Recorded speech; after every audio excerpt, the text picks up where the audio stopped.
30 دن اور پرانا دمہ ہمیشہ کے لیے ختم۔ شہد کی چھوٹی مکھی کا موم 50 گرام، گڑ پرانا 50 گرام، لونگ 25 گرام، ہینگ اصلی 25 گرام۔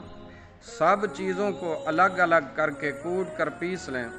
اس کے بعد ان سب چیزوں کو مکس کر کے شہد کے ساتھ دوبارہ اتنا کوٹیں کہ سب چیزیں یکجان ہو جائیں۔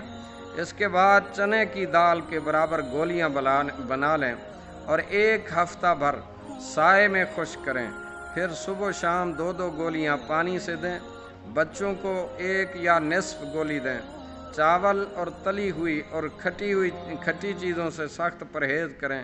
انشاءاللہ العزیز چند دن بعد طبیعت میں بہتری آنا شروع ہو جائے گی، اور یہ مجرب ترین عمل ہے۔ کئی بار تجربے سے گزرا ہے کہ 1 ماہ کے قلیل عرصے میں بیماری بالکل ختم ہو جائے گی اور مرتے دم تک دوبارہ دمہ کبھی نہیں ہوگا۔